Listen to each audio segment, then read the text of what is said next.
Bon voilà, tout est installé. Là j'ai monté la visserie titane pour voir à quoi ça ressemblait. J'ai mis ici aussi en bas sur les pieds de fourche. Donc au niveau de la fourche, là vous voyez elle dépasse de 5 mm, mais la cale que j'ai ici elle fait 5 mm. Donc je vais descendre la fourche pour la mettre à fleur, comme ça j'aurai la bonne hauteur de fourche comme à l'origine, puisque cette fourche là elle fait la même longueur que la fourche qu'il y avait dessus d'origine, la fourche de 91. Donc là j'ai pris la hauteur pour la plaque. Je vais bien me centrer ici maintenant, comme ça je perce, je fais mon filetage. Je perce ici pareil, je fais les filetages pour fixer le garde-boue avant. Et puis on continue quoi. Je vais installer l'amortisseur. Et puis voilà quoi. Allez, c'est parti. C'est vraiment magnifique. Bon, il y a une légère différence de teinte. C'est vraiment léger, mais bon, ça se voit pas trop. Je pense qu'avec là, c'est peut-être surtout la lumière l'artificielle qui fait ça. Bon, puisque ça faisait ça, ça me donnait l'effet que les fourreaux, les tubes étaient chromés. Finalement, ils sont bien noirs. Voilà, ça prend forme. J'ai encore pas mal de pièces de visserie surtout à commander chez Honda. J'espère que je vais recevoir ma pédale de frein aussi, parce que ça fait quand même 8 mois qu'elle est commandée. Voilà. Ah oui, si vous cherchez pour le pot ici, si vous cherchez le caoutchouc qui se met là, chez Honda, il coûte une fortune. Il existe, donc j'ai dit j'essaye. Il y a Bolt qui fait des petits, qui fait ça. Donc j'ai pris KTM et YZ250. Voilà, c'est le caoutchouc. Vous avez même les joints de peau, les ressorts et des petits ressorts ici pour bien plaquer le tampon qui se met ici, là, vous savez, entre le pot et le silencieux. Donc sur l'YZ, il n'y a pas les ressorts, sur le KT, il y est. Mais les diamètres, c'est les mêmes. Donc il faut bien choisir hein, pour un 250. Hein. Si vous prenez pour un 50 cm3, ça y va pas. Hein. Voilà. Donc de 250 cm3 à 300, même de 200 à 300 cm3 pour les KT. Ça y va dessus. Et YZ250. Et ça coûte beaucoup moins cher. Voilà. Et c'est surtout... généralement, quand on commande, soit bon, si on commande chez un concessionnaire Honda, on n'a peut-être pas les frais de port. Mais quand on va sur Byparts ou quoi, on se tape déjà, pour un truc comme ça, on va déjà se prendre 8 € de frais de port ou un truc comme ça, donc ça rajoute 8 €. Quoi. Voilà, tandis que ça, vous pouvez le mettre dans une commande de pièces quand vous commandez chez votre, sur votre site habituel ou chez votre concesse. Voilà. Et bien sûr, je peux vous les avoir aussi, il n'y a pas de problème. Hein. Tout ce que vous voyez sur cette moto, je peux tout avoir. Hein. Bon, il n'y a aucun souci. Je me suis spécialisé dans la préparation de suspension, mais je suis une entreprise comme un magasin moto. Je peux tout avoir. Je peux même avoir des tenues, des casques, des pare-pierres. D'ailleurs, en parlant du pare-pierre, j'ai reçu l'Alpinstar et j'ai déjà enlevé la partie dorsale. Comme ça, c'est le pare-pierre que je voulais pour être hyper léger. Vous voyez, comme ça, je vais pouvoir enfin le mettre sous le maillot et pas ressembler à... Déjà que je suis assez gros encore, je ne vais pas ressembler au bonhomme Michelin. Donc du coup, voilà. Donc il fait le job. Bon, c'est sûr que c'est moins rembourré que le LED que j'ai ou quoi. Donc peut-être que le lead, je vais le garder pour si je fais 2-3 courses vintage. Parce que voilà, en vintage, donc le Moro, peut-être s'il y a des trucs au Kenny Festival ou quoi, enfin on verra. On verra. Je suis pas parti pour refaire des courses, mais bon, c'est surtout retrouver l'ambiance et avec tous les potes toute la bande que, bon, il y en a que je connais que virtuellement par rapport aux réseaux sociaux, Facebook, tout ça, surtout Facebook, et bon, aussi les forums, bien que les forums, ils étaient un peu désertés. Et donc, du coup, ben voilà, c'est surtout pour retrouver cette ambiance qui... Je pense qu'il y a toujours l'ambiance de l'époque. Donc, vous voyez, ce parterre, il est ultra léger. C'est vraiment le strict minimum, c'est juste pour protéger des cailloux. Hein. Je m'attendais quand même à quelque chose d'un peu plus épais ici. Mais bon. La dorsale, par contre, la dorsale, elle est hyper bien rembourrée. La dorsale, elle est là. Voilà. Mais bon, ça fait le... C'est ce que je voulais. Je voulais un pare-pierre assez light. Parce que j'ai du mal à supporter. Vous voyez, dernièrement, je roulais avec... j'ai ressorti mon JT. Mon JT qu'il faut que je retrouve les stickers ici. Parce qu'en fait, je l'avais peint comme mon casque. Comme la tenue cyborg que j'ai, JT aussi. Et vous voyez, et là, c'est encore plus light. Il n'y a même pas de mousse. Hein. Il n'y a même pas de mousse. Mais c'est vrai qu'il est... là, vous voyez, je tape là. Je ressens pas mon poing. À peine j'ai tapé ici en haut, j'ai ressenti j'ai senti que je me touchais. Quoi. Donc là, c'est plus rigide. Bon, en même temps, c'est moins collé aussi à la poitrine. Mais vous voyez, le problème, donc, c'est avec les années, la sangle qui est totalement détendue. Celle du haut, non, elle n'est pas détendue. Enfin, quoique. Mais celle du bas, et c'est surtout le système là, il tient plus. Ça, je l'avais cassé à l'époque. J'avais mis ce Ripsan. Ça tenait super bien. Voilà. Vous voyez, mais ça tient. Hein. Ça tient quand on n'a pas 30 cm de diamètre en plus autour du corps. Peut-être plus. Donc quand je faisais 70 kg, 75, ça tenait. Et là, en tirant dessus, avec les vibrations, bien entendu. Donc voilà, donc celui-là, ben, il va être restauré. Je vais restaurer mon casque aussi. Et puis, mais du coup, maintenant que j'ai l'autre, franchement, je mettais celui-là parce que je suis super à l'aise avec. En fait, j'ai plus de mouvement, je me sens plus libre et ça me libère sur la moto. C'est débile. Je sais peut-être que... je sais que pour la sécurité, c'est pas le top maintenant, mais je me sens mieux pour rouler et du coup... et du coup, voilà quoi. Chacun son truc, hein. De toute façon... je me mets pas en danger maintenant, quand je vois que j'arrive pas à rouler. C'est vrai qu'en course, bon, ben en course, on veut faire des places et tout, donc on va oser des choses que des fois qu'on n'aurait pas dû tenter. Et c'est des fois comme ça qu'on se blesse. En l'entraînement, voilà, en entraînement, bon, on n'est pas en championnat du monde, on n'est pas en championnat de ligue, voilà, du coup. Après, il y en a qui roulent comme s'ils étaient pilotes US. Hein. Mais bon, on va dire que la plupart d'entre nous, on est normaux et on roule, on respecte déjà les autres pilotes sur la piste. Moi, je sais qu'il y en a quand j'en entends qui arrivent bien fort derrière. Vu que j'ai plus le niveau, je m'écarte, je laisse passer. Donc c'est là que je me prends un peu des projections, du coup, avec le pare-pierre comme ça. Mais sinon, après, dès que je vois des enchaînements de sauts ou quoi, que je sens pas, je tente pas. Voilà. Je crois que je suis devenu raisonnable avec les années. C'est vrai qu'il y a 40 ans auparavant, c'était comme ça. Limite, on n'y voyait rien. Les yeux, et vas-y, et puis tu roules, et puis tu vois ce qui se passe. Quoi. Mais j'ai quand même toujours pensé à la blessure, et donc ça m'a toujours calmé. Voilà, donc allez, j'arrête de le blater parce que sinon la vidéo elle va durer 3 heures. Je m'attaque à l'amortisseur et puis après je vous montre ça et après bon, je vais laisser la fourche dessus pour voir comment ça fait l'ensemble, comme ça je vais faire une petite photo aussi. Puis après je vais montrer la fourche pour m'occuper du thé. Et après bah, on verra si j'ai le temps, hein, si j'ai le temps ce week-end. Si j'ai le temps, je m'occupe du montage du moteur.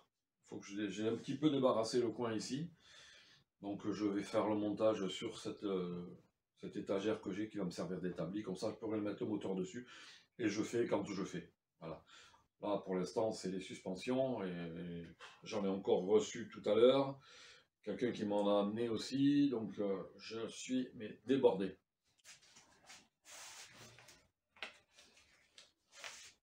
Alors j'attaque l'amortisseur. Donc je récupère le tampon. Vous voyez, j'ai un tampon plus court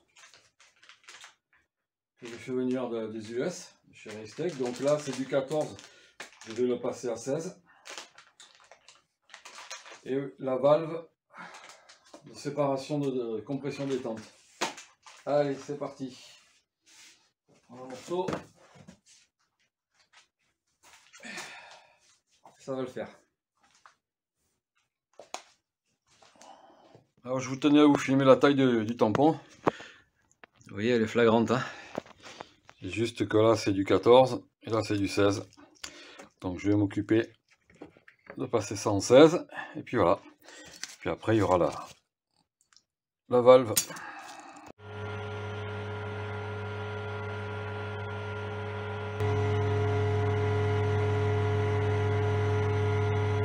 Voilà, l'amortisseur est en purge. Bon, alors voilà, ça y est. L'amortisseur est refait. Donc c'est la suite de la vidéo qu'il y avait juste avant. Hein, je l'ai coupé en deux puisque je vous ai demandé sur Facebook si vous préfériez une vidéo d'1 heure plus ou moins ou 2 vidéos de 30 minutes plus ou moins, et vous m'avez dit le format 30 minutes, il y en a beaucoup qui ont préféré. Sinon on peut mettre 1 heure et on fait pause et puis on y revient, mais bon. Du coup ouais, c'est vrai que c'est un petit peu plus court à traiter la vidéo et puis à l'uploader. Donc comme ça comme ça, comme ça, comme ça, comme ça, comme ça, comme ça, comme ça, comme ça, comme ça, qu'est-ce que je voulais dire comme ça, comme ça? Bah je sais plus. Voilà. Ouais, comme ça c'est plus rapide. Ouais, mais je crois que je l'ai déjà dit. Bon, alors, je vous explique. Donc j'ai pas filmé. Je vais mettre, je sais pas, comme ça. J'ai pas filmé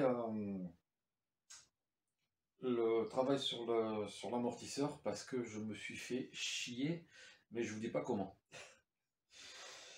Alors, je vous explique. J'ai tout remonté. J'ai mis la valve spéciale détente pour bloquer la détente de la compression, mais j'avais oublié de percer, parce qu'il faut percer un petit trou justement pour qu'il y ait le passage. Il y a des amortisseurs où il n'y a pas besoin du trou, et d'autres amortisseurs il faut percer le trou. Donc je l'ai redémonté, mais c'est pas le problème. En fait, je l'ai purgé 3 fois, quoi. Donc 3 fois je l'ai vidé, 3 fois je l'ai repurgé. Donc c'était un peu long. Mais bon, de toute façon, c'est un amortisseur que j'ai créé, donc automatiquement il y a des trucs à tester en réel. Du coup, j'avais mis cette bague, cette cale en alu que j'avais fait usiner pour rattraper la course de l'amortisseur et pouvoir avoir le même anthrax que le modèle 91 d'origine. Seulement ça c'est le support où d'un côté il y a l'empilement de clapet et de l'autre côté on a le boîtier joint qui vient s'appuyer. Le boîtier joint, cette partie-là est en caoutchouc, celle qui vient contre. Cette entretoise, cette cale, ou entretoise comme vous voulez, elle s'insère entre la rondelle de base, ici, et le boîtier joint qui vient ici, avec la tige qui sort. Seulement, quand l'amortisseur se détendait, donc j'appuie, tout va bien, je détends, et c'est ce que je pensais que ça allait faire, mais j'ai dit j'essaye quand même. Des fois qu'avec l'huile ça fasse un petit coussin, un petit film qui fait qu'on n'entende pas le bruit, mais à chaque fois que l'amortisseur je le détendais, ça faisait. Donc voilà, donc si je faisais tac comme ça doucement, ça faisait. Donc vous imaginez un petit peu le truc quand on roule, quoi. c'est intenable. Puis fer alu contre fer, bon bref. Donc du coup, il a fallu trouver une solution. Et je me suis creusé la tête dans tous les sens parce que je voulais aussi garder le ressort pour avoir une détente au début de course qui reste, pour que la roue reste bien collée, comme je vous avais expliqué, sur le tout début du course à la détente. Seulement, si je mettais le ressort là-dedans, entre les deux, que je tournais cette pièce, que je mettais le ressort là, ça aurait pu le faire, sauf que au bout d'un moment, ça tapait aussi, puisqu'on le ressort est comprimé. Et en plus, il ne sortait pas assez, il était trop court. Donc, j'avais installé un joint spi qui est rentré là-dedans, pour faire une épaisseur, pour que soulever le ressort, puisque il n'y a pas de ressort trop long, j'en ai pas. Plus long que celui que j'avais, seulement, toujours pareil. Et donc du coup j'ai trouvé une autre solution, en fait j'ai décalé, j'ai mis une cale, donc le boîtier joint il vient taper là-dessus, et la cale elle est au-dessus, entre le clip et le boîtier joint.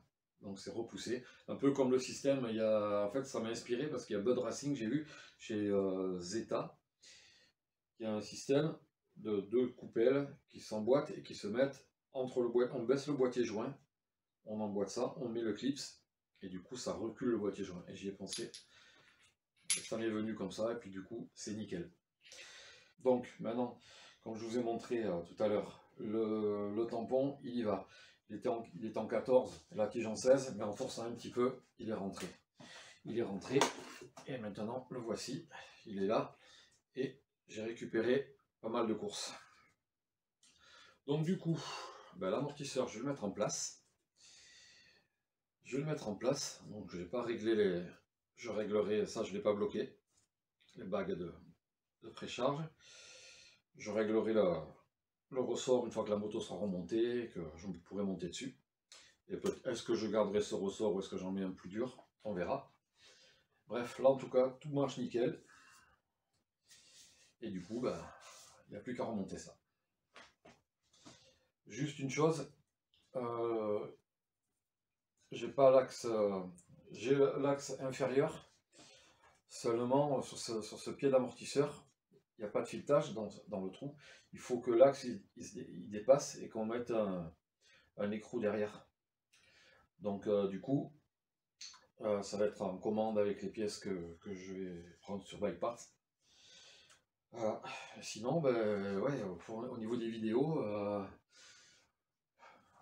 moi je me régale. En fait, j'ai quasiment, comme je vous disais, je regarde plus que les vidéos quoi, sur le motocross. Donc j'espère que je fais partie de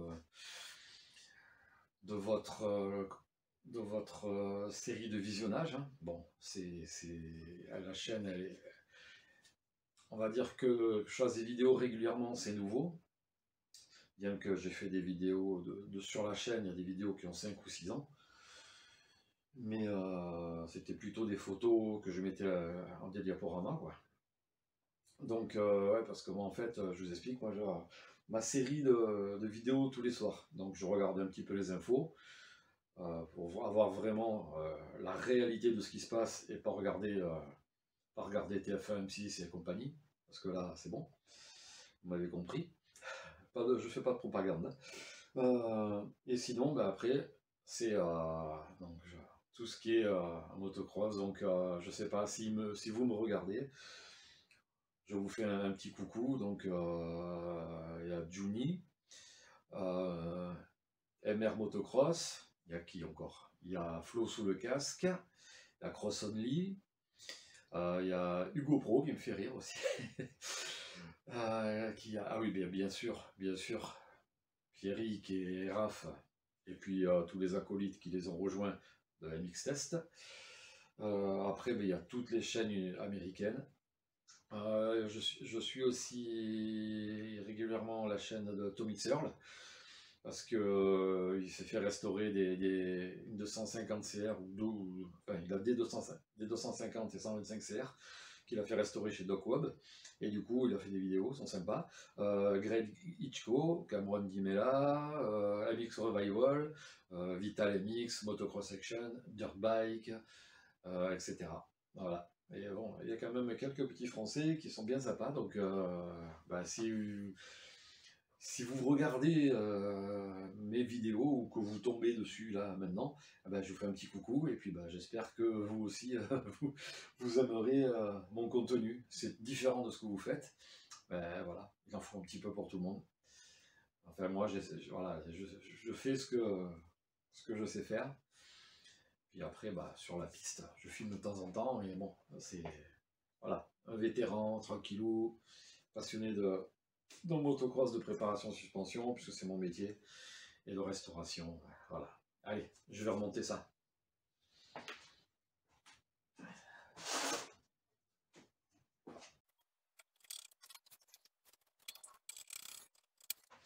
J'ai oublié Team Martin Brugnard aussi. Là, c'est les vis d'origine que j'avais nettoyées en attendant de recevoir celle de chez Honda. Donc je vais rien bloquer.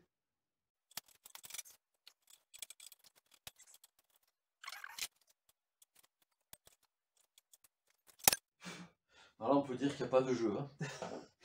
Ça rentre, mais pile poil, parce qu'il a fallu que je juste un petit peu l'intérieur du cadre pour pouvoir effacer la tête. Donc il a fallu un petit peu limer. Je pense qu'il a dû falloir faire sauter un bon millimètre de métal sur la butée qui est à l'intérieur dans le cadre.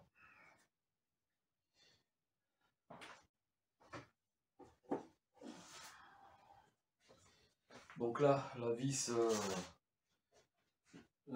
d'origine, en attendant d'avoir la plus grande. Voilà, je peux pas mettre d'écrou derrière. Et voilà, c'est monté. C'est monté. Le marqueur, je vais le garder là. Voilà. Je vous montre. Donc tout qui passe nickel. Je suis vraiment content. Voilà. Donc là, je vais pouvoir remonter l'arrière de cadre, la boîte à air, la selle, ce sera plus tard, le garde-boue, la bavette, le système d'étrier de frein avec la durite aviation, hein, durite aviation à l'avant, à l'arrière.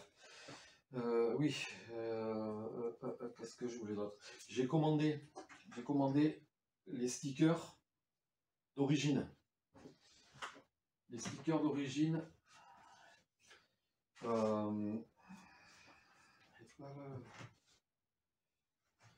Les stickers d'origine, vous savez, avec le zèbre, parce que vu que j'ai bien bossé sur le brossillon pour le rendre bien beau, du coup, ça j'avais fait ça.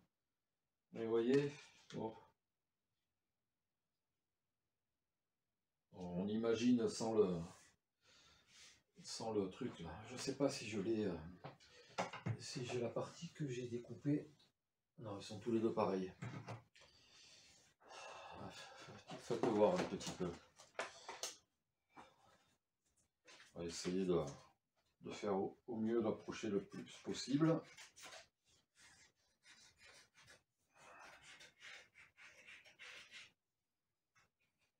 Hop.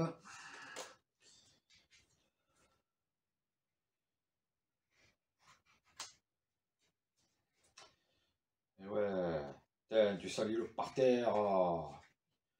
Après, il faut balayer.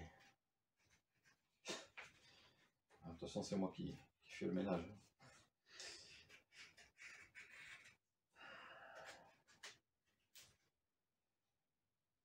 Peut-être me prendre un apprenti pour balayer. Balayer, me faire les colis, aller les poster. C'est bien, non? Parce qu'avec tout le taf que j'ai. Là, je vous explique, hein, il est un peu plus de 23 h. Hein. 23 h, on est vendredi. Donc après, je vais monter. Je vais regarder tout ce qui se passe sur YouTube, hein, bien entendu. Donc le vendredi, en plus, il y a un truc de mixage. Je crois que c'est du coaching aujourd'hui. Raph qui apprend les traces. Donc voilà, donc en gros, ça ferait un truc comme ça. Mais après, il faut même le recouper parce que vous voyez, Je sais pas ce qu'ils ont fait, mais le truc il est beaucoup plus large. Si je le mets bien à fleur, ça dépasse d'1 centimètre. Donc il faudrait un petit peu revoir vos gabarits, hein. Parce que du coup là si je coupe, je vais couper le haut de ça et le bas de ça. Ou alors ça va être juste, hein. Donc voilà, donc soit c'est ça, avec une espèce de grille qui n'est pas trop alu, hein, soit l'autocollant rouge avec marqué 2,50 et les zébrures. Et je pense que c'est celui-là qui va aller. Et ça, je le garderai pour la 125 ou une des 125. Celle de mon fils, la 94 ou ma 92. Mais la 92, je vais la faire pic au circuit, donc ça ira pas dessus. Si je veux suivre vraiment, si je veux suivre vraiment le truc. Pour les stickers, je les ai pris ici. Je vais pas lui faire, je sais pas, je fais pas de la pub donc je cache, hein. Et par contre, vous voyez, il y a tout qui est marqué. Comment on pose. Donc, contact cleaner, donc le dégraissant nettoyant frein, sèche-cheveux ou décapeur thermique. Donc voilà. Et après, il vous explique comment on pose, on laisse le papier. Là, bon, là, ils coupent ici, ils coupent en deux. Bon, moi, j'ai décollé d'un côté. Vous avez vu comment j'ai fait hein, sur la fourche. Voilà, voilà. Donc, ben, écoutez. Donc là, quand ce sera vissé, ce sera nickel. Donc là, le prochain boulot maintenant, c'est de m'occuper du thé de fourche. Donc, faut que je vois si j'arrive à passer. Comment je vais faire pour le fixer ça sur. Bon, ça va être un peu compliqué sur ma colonne, ma perceuse sur colonne. Je sais pas comment je vais le fixer. Et le thé inférieur, je pense que là, pour le mettre à plat, je pense qu'il va falloir que je fasse sauter la colonne. Heureusement que j'ai ma presse. Du coup, bah, on va se faire ça, c'est la prochaine étape. Le moteur, bon ben le moteur, je vais essayer de commencer ça, bah, pareil, hein, le soir après le boulot, mais là j'ai encore reçu cet après-midi, il y a quelqu'un qui m'a amené 2 fourches, et ensuite ben, ma femme elle est rentrée encore avec 2 ou 3 colis. Demain je devrais normalement en avoir un. Il y en a plein qui arrivent la semaine. Là je suis débordé. Donc en fait, voilà, là il est plus de 23 heures parce que bah, je m'occupe un tout petit peu d'un moto, bien que j'ai fait l'amortisseur tout à l'heure, mais l'amortisseur je l'ai fait après le travail. Du coup, puis bon, je voulais le refermer quoi, pour avancer. Donc voilà. Bon, ben c'est fini pour cette vidéo. Je pense pas qu'elle fasse 30 minutes celle-là, ou alors juste à peine. Et ben, je vous souhaite une bonne fin de soirée ou alors bonne journée, etc. Ça dépend à l'heure que vous regardez la vidéo. Voilà, donc bah, n'oubliez pas d'activer la cloche, comme je vous ai dit, pour être au courant des nouvelles vidéos. Le petit pouce bleu, là, comme ça, en l'air, c'est bien, ça. Vous abonner, ça fait toujours plaisir, ça mange pas de pain, ça prend 2 secondes, on clique et puis voilà. Et puis moi je suis content. En fait, je suis content parce que je me dis, bah voilà, ça sert à quelque chose. Et puis bon, il y en a plein qui commencent, enfin plein, en fonction du nombre d'abonnés que j'ai, qui me disent, voilà, c'est super ce que tu fais, donc bah continue, je continue. Et puis bah, si vous pouvez m'aiguiller sur le matos qu'il faudrait que j'achète, bah, pas un truc de fou, hein, mais un truc potable pour faire des vidéos. Donc que ce soit ici en intérieur ou après que ce soit à l'extérieur et que je puisse aussi filmer et tout. Donc je sais qu'il me faut un stabilisateur et après je pense que le mieux ce serait un appareil photo, mais je sais pas quoi, j'y connais rien du tout. Je sais qu'il y a des bridges, des réflexes, des je sais pas quoi là. Voilà, donc en fait, si vous avez des idées, on va dire pas un truc énorme, on va dire dans un budget entre 600-700 euros par là pour l'appareil. Je pense qu'avec ça, il y a quand même déjà de quoi faire, hein. Et puis un stabilisateur, pareil, pas un truc à 1000 balles, quoi. c'est pas mon métier, donc voilà, un truc que ça ne fasse pas trembler, que ça suive bien, et puis, voilà.